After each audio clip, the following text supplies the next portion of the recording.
All right, well, that brings us to this point in the evening where we've got our guest speaker. And today, it's my pleasure to introduce you to Alan Stevens. So he's going to talk to us today about unlocking the secret language of the face. And using facial profiling to instantly know how someone thinks. So you've probably heard the expression about reading someone's mind. Well, tonight's one's about reading someone's face so you can read their mind.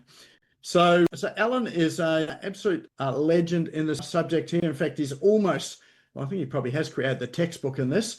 He's certainly got a system that he's developed over a number of years. He has worked with some large corporate organisations. He has worked with the police, which of course are an organisation that need to understand what people's faces are because they're in some very interesting situations sometimes. He's the creator of the rapid trait profiling, so he'll probably talk about that tonight. He has been described by The Guardian in the UK as the leading authority on reading people globally, so looks like he can transcend cultural barriers as well too. And he has worked with some very big names like Disney, Gillette, Australian Federal Police, as I've mentioned, and even some members of the royal family. So we are sort of one degree of separation from royalty. And he really is one of those people that is trusted by leaders and learners. So let's put your hands together. Let's welcome to the stage, Alan Stevens. Thanks very much, Nick, and hello to everybody. Thanks for being here tonight. And by the way, Nick apologised about some of the problems we're having with Zoom. They were my problems. And so I'm about to share my screen. I'm not quite sure which screen is going to come up. So I'll just do that first of all, and we'll go from there. Coming up. Okay, as I said, tonight I just want to give you a little bit of background, so quickly to take you through what it is that I do. The main focus is going to be on the skills themselves. What are they? Why you need the skills and where you use them. But I also want to touch on a few areas that I'm working on at the moment, which are different questioning styles, the different types of yeses, the ones you want to get from your clients and the ones you don't want to get from them. What fog is about, what carve is about in the area of manipulation, and the power of no, where a no is extremely important in our communications. And the difference between somebody saying that's right and you're right. So next, please, Nick. As Nick said, that's my background there. So we're going to move through those quickly. I just want to go through these so that you understand there's credibility behind what I do, because some of it's going to sound a little bit woo-woo. Next. The main reason that we read people is so that for better negotiations, but also to uncover deception. And it's all about building relationships. When people ask you, what do you bring to the table, talking about your products and services, the only answer I can give to that is I bring the table. No matter how good your products and services are, if you can't build a relationship, you're not going to get the chance to show people how good you are at what you do. So you've got to build a relationship first. Relationships, your products and services, all equally important, but the relationship has to come first of all. Next, please. Now, I've been using this in my business, yes. The Campfire Project is a place where men and women come together to share the stories they've never been able to share with anybody else before. For people to open up and tell me their deepest secrets has been a real gift. And the only way I've been able to do that is because I was able to read them and build relationships with them really quickly. Out of that came the Business of Smiles, which is a charity that works in the area of mental health. And again, we go out and talk to people in the streets, and to be able to get people to open up in a matter of minutes and tell us their stories as well, this is where the skills have come in. I'm also a director on the Montessori Primary School on the Central Coast, and presently training the principal there and at one of the preschools to show them how to read the children far more effectively. Okay, next one, please. Very quickly through that, it's been recognised in so many different areas. In 4 years, I've been awarded 22 awards, and they're from all over the world, in business, in personal life, in charities and other events. Next, please.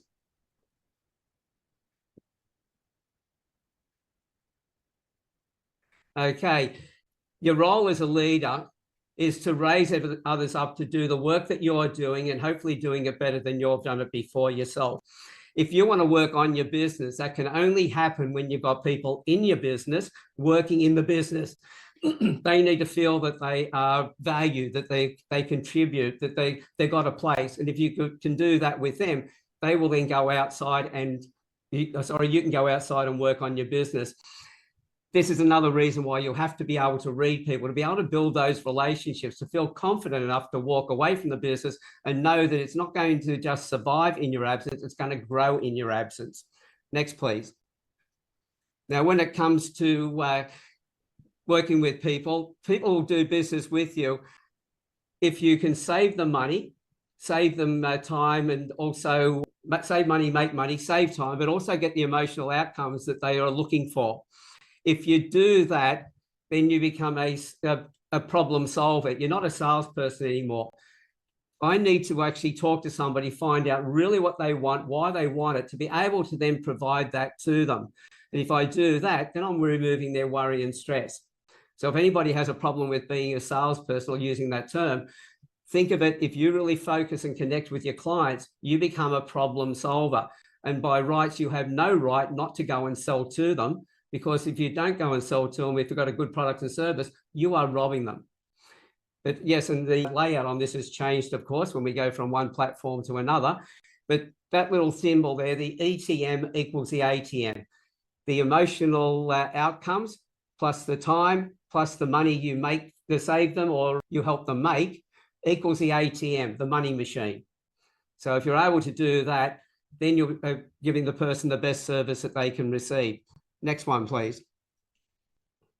Okay, why you need to be able to read other people is, as a profile, I've learned that everybody is either suffered or insecure. Everybody wears a mask. Everybody pretends they're not wearing a mask. And we are all the product of our childhood rewards and sufferings. In other words, everything that's happened to us through our life, it's all made us who we are today. And that's what we've got to be able to read in people, to be able to connect with them at the deepest level, to be able to build those relationships. Next, please. Now, as I said, you have to build the relation first before you can transition through to the products and services where you can sell. That top section, being able to read somebody, know how to communicate with them in the way that they need to be spoken to, and they're getting confirmation so that you're making sure that you've read them right, is where the relationships are built. Once you've done that, then you can engage them and then you can influence them. But that top section, the read, communicate, and confirm, is the most important. Next one, please, Nick. Now you look at it, the recognize or read is at the top. This is where, the reason I went through my background and the things I've done was to, when we get to this section, I talk about the facial features being, I can look at your face and I've got your personality. I can look at your photograph, your LinkedIn profiles, your Facebook pages. Wherever I can see your face, I have your personality. And I'll explain how that works in a moment. But from your facial features, I know how you like to take information in. I know how you like to process it. And I know how you like to respond in any given situation. So I can now structure the communication with you so that I connect with you in the way that you need and want to be connected with. The old saying of treat others as you would have them treat you is fine when it comes to respect. But it's really a case of treat others as they would have you treat them. That's the platinum rule. And that's the one that's necessary when it comes to communication. You have to talk in the way that they want to be spoken to. Once you've recognized them through their facial features, you've got the body language.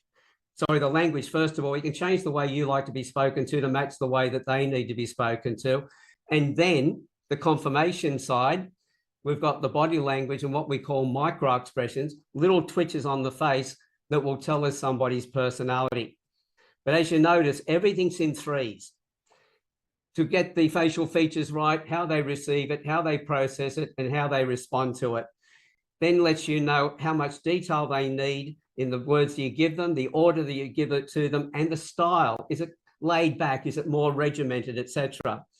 And if you do that, you'll build trust with them very quickly, and you'll get the feedback when you look at the confirmation, because you've got the looking at things in clusters, not just one trait on its own or one indicator, but a number of them. They've all got to be giving you the similar indication. They're all pointing in the same direction, so to speak.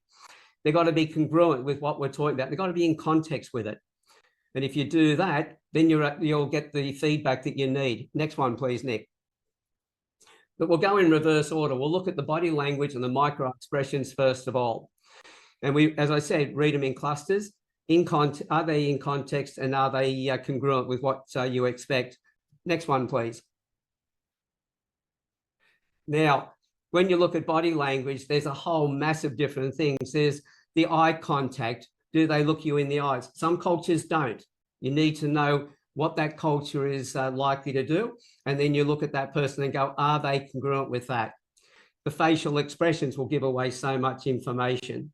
The tone of voice, the posture and the gestures that they have with their body language. Some people will touch. I've got a good friend of mine. Every time I'm talking to her and she's putting a point, she'll put her hand out and touch me on the arm. But she does that with everybody. And that's something that has become part of the way she communicates. So picking up those things and looking for changes in what a person's doing. The intensity of their movements, their voice, their response to the timing of things is important as well. The sounds that you hear, the inflections in their voice. If somebody is excited, their voice usually goes up in tempo and goes faster. If they're relaxed, they're breathing more from the abdomen and they speak slower and more relaxed. Next one, please. Now, this one I really like. This is in the blink rate of somebody's eyes. People will blink at a particular rate. It's usually about 8 to 15, blinks per minute. But if they're getting excited, they'll blink faster. They'll blink more regularly. It's like when Bill Clinton was asked whether he had done anything inappropriate, he went from about 15 blinks a minute to about 120. That was really rapid movement. Also the shutter speed, as we call it, when the eye closes and opens up again, how fast was it when you first looked at them, when you're in a restful state, you're chatting with them? And then when they speak, when you're talking to them, you're getting into something that could be where they're trying to hide something back, the speed of the blink will be faster because they want to have their eyes open to see whether you're picking up whether they're telling the truth or not. So they'll blink slower, but the blink itself will be a faster shutter speed, open and close. Next one, please. Okay, sorry about the scary faces there, but there are 7 expressions which are universal. With the face can pull over 3,000 expressions which they've actually mapped.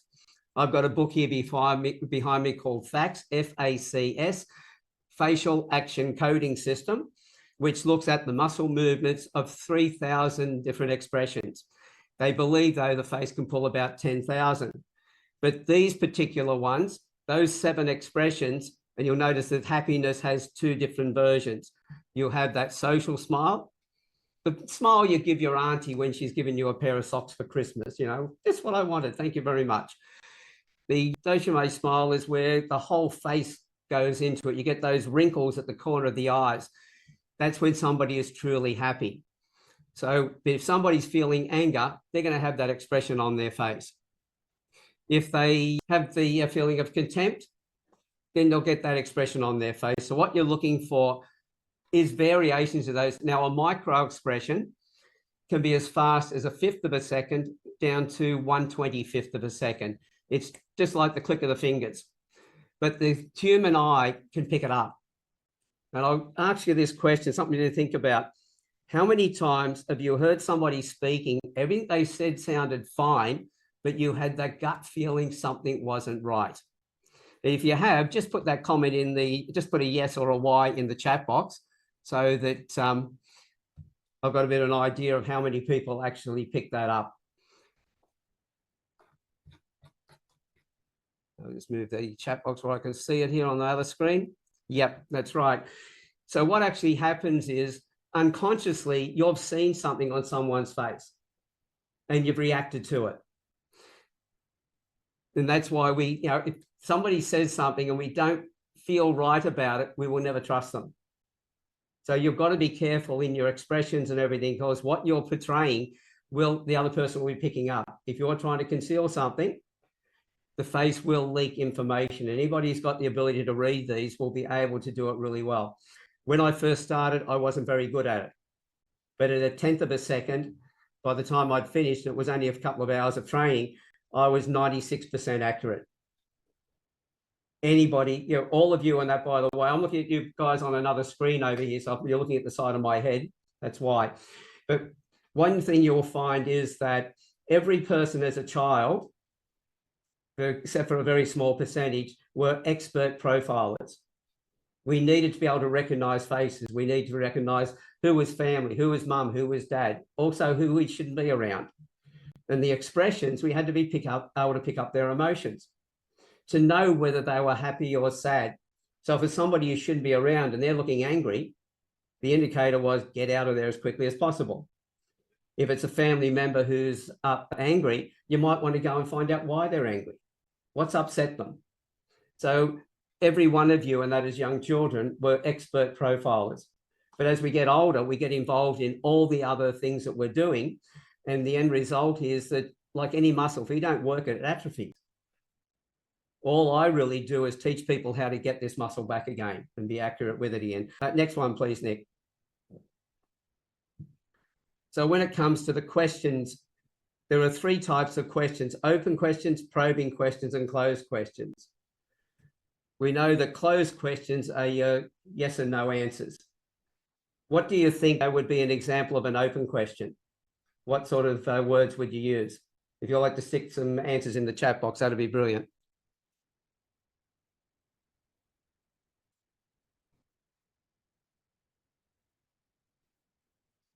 Yep. So you're looking at the why, what, where's, and how's, etc. They're actually not open questions; they're probing questions. Just go to the next one, please, Nick. Your open questions start with explain, describe, or tell. It makes it really soft for somebody who is, when you ask them a question, they will then tell you what they want to tell you. This is where I really watch their body language and their expressions, because they'll be really comfortable. Then the probing questions is where I go and start the questions with the 5 W's and the H. Why, what, when, where's, and how. When I ask those, I will also bounce around.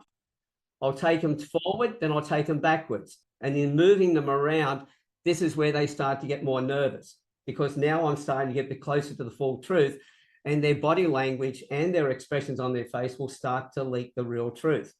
You'll start to see variations in that. When you get to the last two, the yes and no, that's when you really nail them at that point. That's when they really start to get very nervous. So by going through that process of open questions, first of all, then using the probing questions. And if I might say, rightio, well, as you were saying, at that point when things were almost, completed, that would happen. Well, come back here over here, then I'll bounce them over somewhere else, because you can't create a lie from the end back to the beginning. You have to start at the beginning and work your way through. And if you bounce all over the place, the people can't keep their mind and locked in on what you're doing, what they're doing. Next one, please. Okay, reasons people say yes. Now, with this, the right side is the main one I look at. We're going to go into that just a little bit more in a moment. But FOG, which is fear, obligation, and guilt. CAVA, which is control, approval, and validation and attention. But then also the diffusing the manipulation with empathy. I go into these a lot more in some of my new online courses that are coming up, but also in my master courses. Next one, please, Nick. So as I said, the FOG, fear, they play on your anxiety to create doubt or urgency. If you don't do this now, we could lose a client. So they're pushing in that way. Obligation, after everything I've done for you type thing, making you feel obligated to them. And the guilt, I guess you don't I don't matter to you anymore. That sort of thing. We get it from some of our partners. We get it from our children. Some parents do this with their children in the other direction, and we wonder why we have problems. Next one, please, Nick. So with that, now we go into the yes and no's. The yeses, I should say. 3 types of yeses. How often have you been told when you get into a conversation in a sale with somebody, go for yes? Get as many yeses as you can. How many times have you got to that point, the person said yes all the way through, but then when you get back in touch with them again later on, they disappear. You get crickets. They don't get, they don't come back to you and you can't contact them. That's the counterfeit yes. That's a fake yes. They've actually said yes just to get you to shut up and move on. The next one up from there is the confirmation, is the interest and confirmation that they're interested. The last one, the very one on the left, is where we want to get that commitment. That's when they're ready to buy.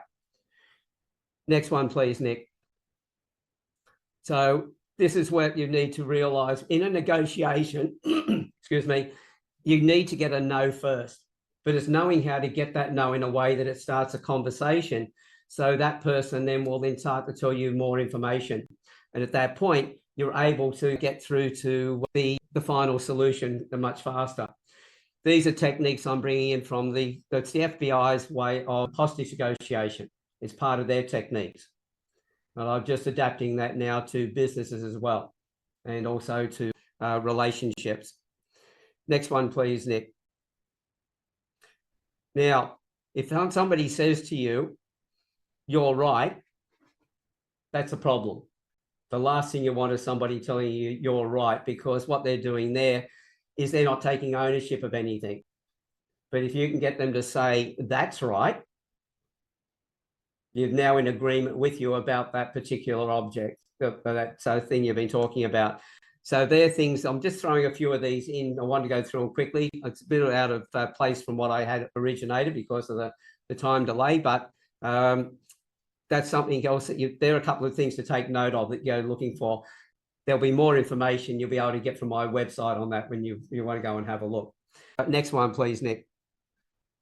So, well, actually, we'll go through 1, 2, 3, go down, go next. And that one there, yeah. So I want to get into the facial profiling with the facial features, because then when everyone's on screen, I'm going to drop the share and we're going to have a bit of a play there. And I want to get your feedback on it, so you'll see how this works. The facial features tell us a person's personality. It doesn't tell us what they're thinking. It tells us how they like to think and process, how they like to be treated.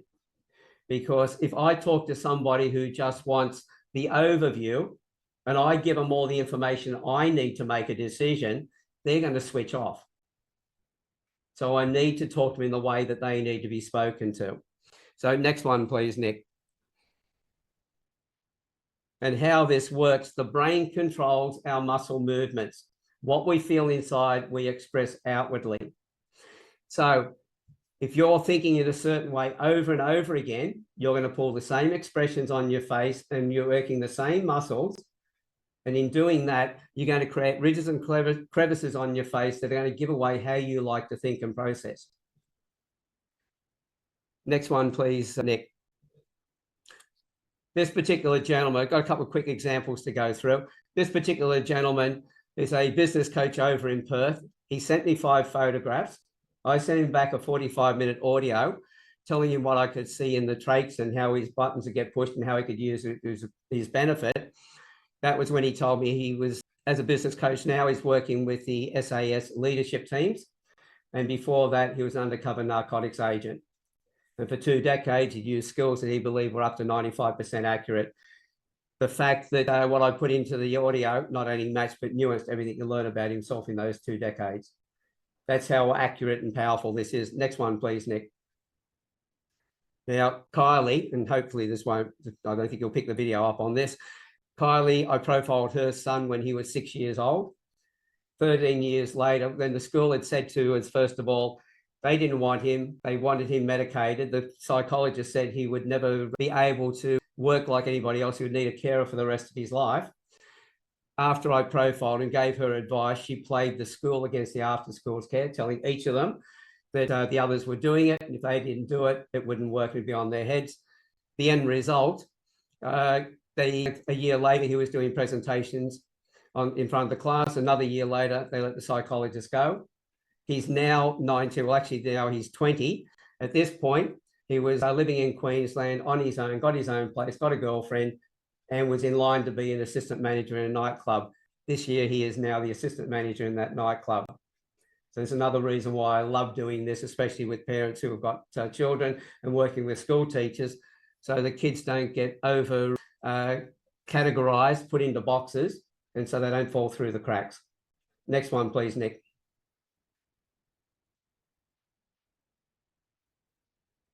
There we go. And Caroline's a college lecturer over in Dublin. When I started training her at the master course, we just finished the training, and that term, another school had closed down, and she went from 7 students to 70 in a class, and most of them with conditions like autism, Asperger, etc. And she's been able to get them working in teams. I'm now training her so that she can train the other school teachers in the skills that she's learned from me to make their life easier as well. Next one, please, Nick. On this one, in the chat box, if you have a look at those faces, which one looks to be the most confident to you out of 1, 2, or 3? Just put the number in.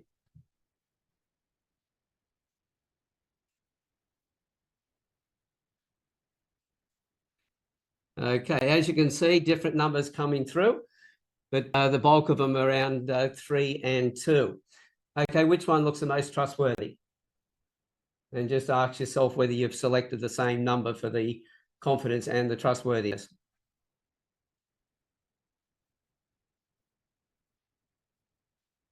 Yeah, and most people will. Now, the thing is that the width, and by the way, all I've done with those faces, the middle one is the original person. Number 1, I've pushed it in a little bit. Number 3, I've pulled it out a little bit, widened it. So the ratio between the eyes and all the rest remains the same. The only difference is the width of the face. We usually see people who have got a wider face as somebody who is more confident than other people. I know that if I'm working with somebody, or say I've got a team of people, and we've looked at it with a lot of people there have said number 3 was the most confident. Okay, if I've got 2 people in my team, I've got to do a presentation, but I can't do it for one reason or another, and one of them have to do it. Both of them know the product equally well, but neither of them have done a presentation before. The one I'm going to give it to is number 3. They're going to feel more confident. Everyone's going to see them as more confident, and they're more likely to handle that job a lot better. However, if I've got a problem within the organization, I've got to find a new way of doing things. I'm not going to give it to the wide-faced person. I'm going to give it to the narrow-faced person. The reason being that they go away, they look at something, they agonize over it. When they learn something for the first time, they do not go out and tell everybody about it. They go away and practice it. And so that person, if I give them the job, I know when they come back, it's like looking at, say, Jenny over there on the screen. Her face is not as wide as, say, Stephen's, for instance. So I would see her as being the one who would probably put more work into thinking about things and getting it right. And sorry, guys, by the way, if I'm looking, I do this with respect because there's nothing wrong about any of the traits you have. You have traits that were passed down from your parents, and you have the traits that you have developed in response to your environment. So the traits that you have are perfect for you. By knowing the upside of your traits, that's where your strengths are. This is where we go and do the things that we love doing. If we know the downside of our traits, we know how we get triggered when we're stressed. So therefore, set our environment up so we don't get stressed. The most empowering thing I found when I first went through this was to find where the downside of my traits were. And my life changed completely. All the things that used to push my buttons, they don't get the opportunity to push my buttons anymore because I set my environment up to make sure that I don't go into those situations. Next one, please, Nick. Now, as I said before, the first thing we always see in people's faces is the width of their faces, but we also see the height of the eyebrows, where somebody's got really high eyebrows and other people have got very low set ones close to the eyes. The other thing is we've got wide or close set eyes. We see those, they really stand out on people as well. At the same time, where you can see the number 1 and number 2 down the bottom left-hand corner, there's the exposure of the eyelid. Now, if I look at those, number 1, where you can see there's a fold of skin, a bit of eyelid, and then the eyelash. The bigger that area is, in some people, they don't have it at all. There's no actual eyelid or fold of skin near the eyelid at all. These are people who just want the overview, the least amount of information. Whereas somebody who's got the, like number 2, where the eyelash goes up underneath that fold of skin, they're the analytical people. They want more information. And I'll come back onto these very quickly in a moment when I get off the shower. As far as the wide set eyes go, the person who's got the wide set eyes, shiny, easily distracted. They make great bosses because they're always happy to have an open door policy. Somebody with close set eyes, when they're working on something, just doesn't want to be interrupted. Just leave me alone. It's when I was currency trading, for instance, I would make sure that I was set up where I didn't have any interruptions. People around me knew that what I was going to do, to leave me alone so I could focus on what I was doing. Because when I'm working on something and it's a bit of stress with it, the last thing I want is anybody coming and asking me what's going on. That puts me off. Whereas somebody who's got the wider set eyes is more laid back about it. Next one, please, Nick. Okay, I'll just go through a couple of these and just get off the very quickly. This is something that you'll be able to, the links will be given to you at the end here, that this is a free course you can go in and you can jump on and find out how this works, get a couple of traits you can try for yourself. As I always said, the proof of the pudding is in the eating. I could be up here telling you all this wonderful stuff, but you don't know how well it works until you get a taste of it yourself. So that free course is there for you if you want to jump. It takes you 28 minutes to go through. Next one, please, Nick. That one's the same course again, but it has a whole bunch of downloadable sheets with it that gives you about 8 different traits you can go and test and play with. So more, the other one's got 3, this one's got 8. Next one, please, Nick. The things I'm working on at the moment is getting more into more in-depth reading of people, because we've got a lot of coercive control happening now. We've got a lot of domestic violence. We've had an increase in the number of people that fit into the sociopaths, psychopaths, Machiavellian and narcissist categories. I'm doing a lot of work around that area. So the new master courses will be covering some of that. Next one, please, Nick. And that's some of the makeup in there. Some new traits. This one, as I said, your facial features don't really talk about your character. They talk about your personality. But I'm working on the eye shapes. There's 15 different eye shapes. There's also the color of the eyes and some new information I'm putting in, which will give you an idea of whether this person's somebody you can expect to be loyal, somebody who might be a bit coercive, somebody who might be a bit cunning. So we're working on that aspect at the moment. The art of negotiation is the FBI's hostage negotiation techniques. The proactive awareness is what they call left of bang. It's body language that works on the proactive from the war zones. Be able to recognize something and be proactive towards it before the event happens. So before something goes wrong, be able to pick it all up well in advance. And the last one is then working with people who manipulate. That's right, Nick. The next one is fine. And that's what I wanted to leave off at this point. Same website. So I'll link to the free course because you'll find it on that particular page. But with that, save 30. That's the coupon code. If anybody is interested in any of the courses on that page, they can get those for 30% off. Okay, just stop sharing, please, Nick. Okay, that's better. Now I can see you guys. Okay, so that was a rush job, and I'm very sorry that because of the problems we had before, I would have taken more time with that, and we would have had more time here on screen. But is everybody okay if I look around the screen and tell you what I'm seeing? Okay, excellent. And by the way, this is where you can turn your microphones on. So if I do say something, I'd love to get your feedback from you. Okay. Well, looking at Vlad, for instance, would I be right in saying, Vlad, that when you've told something, you like all the information? If I just gave you the overview, just the least amount of information, you'd be wanting to ask me questions. And once you've made your decision, it's just give me the best way to do it, get the hell out of the way and let me get it done. So getting into the action, you don't want to waste time. Yes, that would be fair. Excellent. And at the same time, I know that he's going to have a lot of questions up front. He's got that analytical trait, but as you notice, and the way we measure the face is from the chin to the turn of the forehead. And you might see a bit of a glare point from my lights up here on my forehead. And the width of the face is at the side of the eyes. Doesn't matter what, if I put weight on here at all, it's the distance through here. And you'll find that this area doesn't really get fatter or thinner with age or with putting weight on. It stays pretty much the same. So when I look at that, I look at the width there to the length of the face, and I can see that Blad's got a reasonably narrow face. I can see that, well, Jodie's also got a narrowish face, but square. So what she has is a level of authoritativeness. So people will see her as an authority. When she's doing things, she'll like to feel like an authority as well. If I look at Jenny, now we're, first of all, with Vlad, that we see Gordon, looks like David as well, from what I can see. Then as you can see how small David's face is on screen. And also with, with Bruce, he hasn't got his camera on, but I can see he's got the same trait. Nick's got it as well. That's what I call aesthetic appreciation. It's how things feel inside. So when you're working on something, you don't need people to come up and ask you what's going on.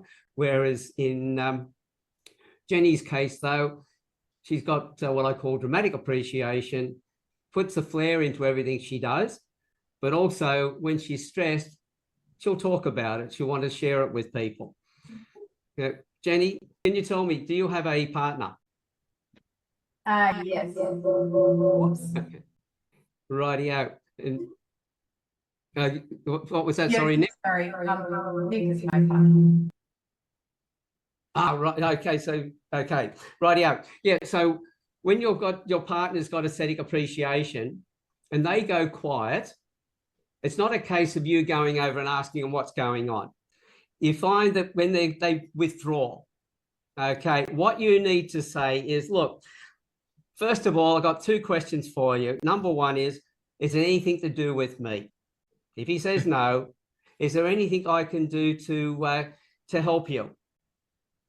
And if he says no, then you just say to him, look, I know you need to work on this on your own. I'm going to leave you alone to do that. But once you got it to that level where you can talk about, come back and tell me because I care. Because that way, with the first thing where you say, right, okay, go and do it yourself, you're not giving up. By adding that last bit, he knows that you actually care and he can then open up with you.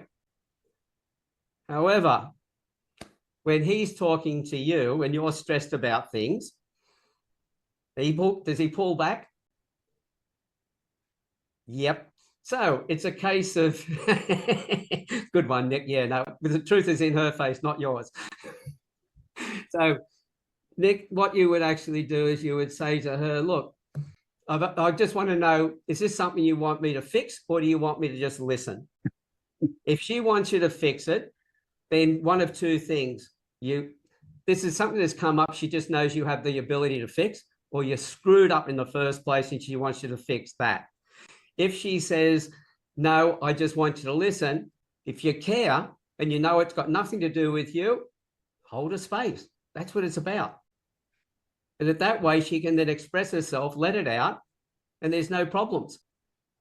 See, the thing that got you together, the physical traits that you have, the personality traits, they're the things that brought us together. But as I said, every trait's got an upside and every trait's got a downside.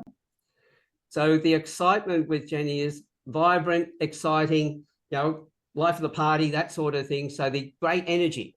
But when she does stress, it would also come through with great energy as well. You get used to the upside to a point that now you start to notice the downside. And the thing is, she hasn't changed. Your awareness has changed of each other. That's all that's happened. So if you know that that's the way their personality is, and I change the way I like to speak to them, you've got the spice back in the relationship. Does that make sense? And if I'm looking at Stephen, for instance, I can see that Stephen also likes to have all the detail. Get the detail right, because if you give him information, he's going to analyze it, yes. Whether he uses all that information doesn't matter. He just needs to know you've given him everything. There's nothing been left, because if you don't, he's going to wonder what's going on. Have you withheld anything? So is this making sense to you? You can see the power of being able to look at somebody, know their personality straight away. Hey, Alan, are you there? Yep. Good day. My name's Paul Kennedy. I just think you should send Jenny and Nick an invoice each. The number of I- times people say to me, the money's on the fridge. I was laughing and laughing. Thank you so much. And I mean, I'm not sure whether you knew what you were doing. I suspect you did, but I definitely think both Jenny and Nick owe you some money. It's good to have you on my side there, Paul. You can be my agent anytime. Thank you. Well, just as we were talking then, and Stephen turned his head just that slightly around, Stephen's chin sticks out a little bit. That's tenacity. Stephen gets his teeth into something, he's not going to let it go. Some people give up 5 minutes before the miracle. Stephen's going to keep going. He will get to the end of it. And in some cases, probably go beyond where he should have gone. So with Stephen, it's a case of just thinking every now and then, is this something that I really should keep pushing? But I guarantee you'll never give up before you get close to it anyway. And I can see that Monica's got a bit of an adventurous flair as well. So I like to try new things. And with Colin, there's a dry wit there. Now, anything you throw at him, he's going to be able to throw it back at you, the same as Paul as well. So that dry wit. So I know that if I'm talking to Paul or Colin, I can be a bit flippant and be, very casual conversation with, let me see, a bit hard to see on here. Well, if I look at Sabrina, very self-reliant. Give her a task and she's happy to work on her own. Give it to her, get out of the way and let her get it done. So very much happy to work on her own to get away we go. And I think I've probably gone beyond time there, Nick. Is that right? Well, you're doing really well, actually, Alan. This has been revealing. I'm feeling a little bit vulnerable here at the moment. Oh, you wait till I have another chat with Jenny later on in the quiet. Well, you're in trouble. But the main thing is just to recognize, with what we've done today, we've had a bit of fun with it. That's what you should be doing all the time. Respect the person you're reading because you want to build a relationship with them. That's why we do it. We don't do it to manipulate or anything else. It's how do I build that relationship? And that's why all my work at the moment is going into helping parents understand their kids and also helping people to recognize if they are in a situation that could be going into coercive control long before that stuff happens. So if you go to my website, have a good look through the blog section. You'll find some interesting articles in there. And thanks very much. Fabulous. Excellent. Thank you for that, Alan. Were there any questions there? I was just sort of whipping through chat there to see whether there's any questions in there, but to save me the trouble, has anyone sort of got any burning questions before we sort of wrap it up tonight? And I have to say, Alan, you did a sensational job, particularly with the tech issues that happened at the beginning. We had that all solved before you came on, and then it just sort of flipped, as soon as we went live. So all credit to you for actually sort of keeping yourself under control and calm. And thank you. As I said to you earlier on, just because I'm paranoid does not mean the technology is not out to get me. That's I right. worked that one out a long time ago. Excellent. All right, so what have we got? Monica, did you have a question there? I know all the questions are just popping up here. Let's have a look. Oh, how did you know I was adventurous? Monica was saying.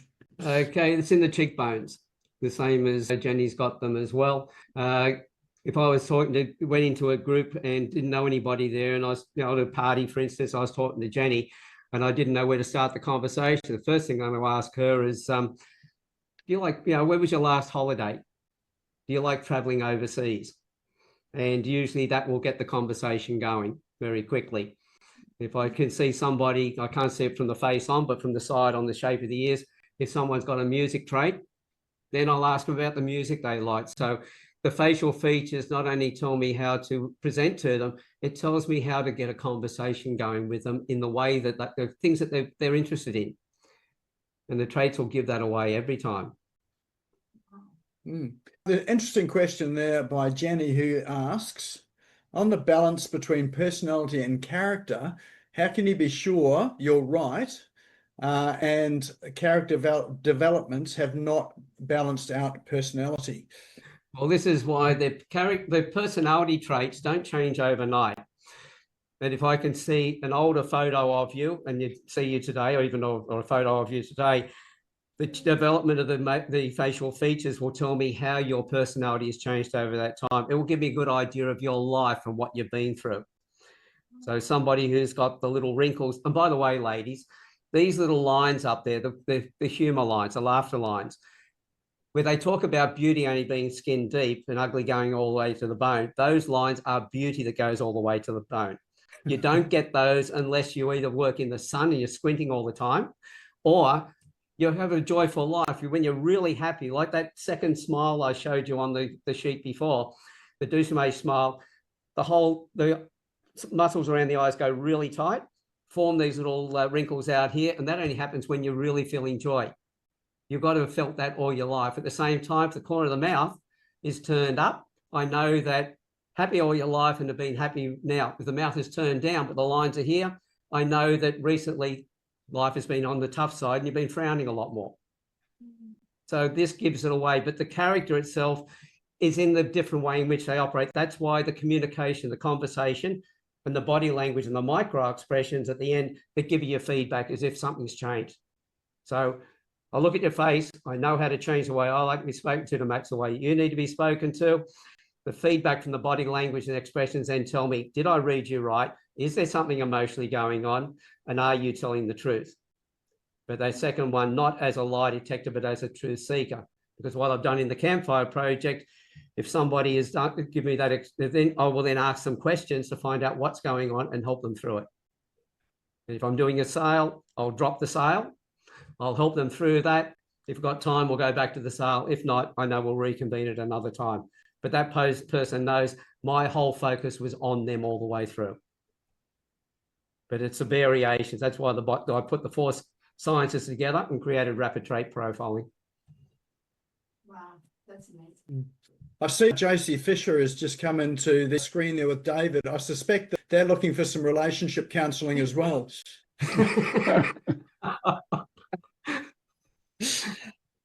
There's another question there from Jody. I'm a real estate agent and people tend to tell me so much stuff in detail. Is that because I have an authoritative face? You'll find that people, if they trust you, they see you as an authority, they're going to be drawn to you to start with. There's also the shape of your eyebrows. They don't go up at an angle. They're following the line of your glasses, because you can't see them through the glasses. So as you can, now pretty much the same shape as the glasses. They go out, but they go around a little bit. So good at organising people at events. You connect with people really quickly. And I can see with the shape of your lips as well, the size of them, you'll have a tendency of giving your time and energy to people, and sometimes give too much and leave yourself empty. So you learn how to teach people how to fish. Don't just give them a fish every time. Fabulous. Pull back on that, yeah. Excellent. So I'm sure that we could probably spend another hour or so here unraveling all of our traits and sort of understanding ourselves a little bit better. But that was a fascinating look into how you can learn so much just by looking at people's faces and their expressions. So thank you, Ellen, for coming in and sharing this. Might have to get you back again just to give us some readings here. I'm fascinated with some of the other people here that have now got worried expressions on their face. Excellent. All right. Look, if people do want to contact you, obviously through alanstevens.com.au, the link is in the chat. If you want to save the chat now's probably a good time, just so you don't forget at the end, which is those 3 little dots in the top right-hand corner of chat. You can save it. And while you're doing that, we do have a door prize tonight as well too, and that's kindly donated by yourself there, Alan. Tell us what the door prize is. It's the Business Essentials Fast Start course. It goes into 8 or 7 traits with a variation on one, where you'll be able to go in, learn how to read those traits with the downloadable sheet so that you can then go and practice that. And once you finish that course, if you're interested, then that can be upgraded to the 3-step program, which is where you send me your photographs, I do your profile, and we actually work on how you talk to a few people you want to improve relationships with. But it's only the course itself is online, self-paced. If you get stuck into it, you get it done in a couple of hours. I always recommend to people, it's in modules. Set up with a cup of tea, cup of coffee or whatever, do a module, have a cup of tea another time, have another module and work through it that way. But go out and practice what you learn in there. Fabulous. So if you're interested in that is on alanstevens.com/courses. And we've got one lucky person going to win it here tonight. So remember, you have to be in the room to win it. So don't go away. So yes, we can bring up that wheel of names. We're ready to spin the wheel. All right, let's spin the wheel, see who our lucky winner is. And let's look at the expression on each person's face to see who thinks that they are going to be the winner. Jenny just missed out. It is Jody that's hit her at the post there. Well done. I was manifesting that. Well, that was only fair, really. Since we've had our relationship counselling, we don't need that anymore. So, Jody, you're the lucky winner, and sort of with your sort of work there, it's probably really helpful, isn't it? Totally. Yeah, so Jody, Fabulous. just send me a Excellent. message and I'll put you on the platform for you. Awesome. Thank you. You're welcome. Excellent. And we'll connect you up by email tomorrow as well. Yeah. So you get hold of that coming on tonight, and for persisting through those tech issues as well too. It was well worth it in the end to listen to what you had to tell us tonight. So thank you. If you want to see this again, if there's some things in there that you think, oh, I missed that, or you'd like to go over it again, it will be up on the Smash Go YouTube channel by tomorrow. YouTube channel to come and have a look at the video as well too, or anyone else you think might be interested in it as well. So you feel free to share that with them.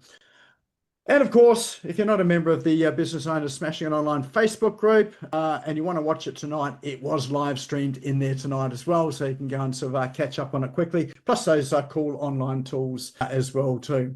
All right, well, look, that is our session for tonight. Thank you, everyone, for coming along. Thank you, Alan, for sharing with us. I look forward to seeing you all again next week. Have a good night.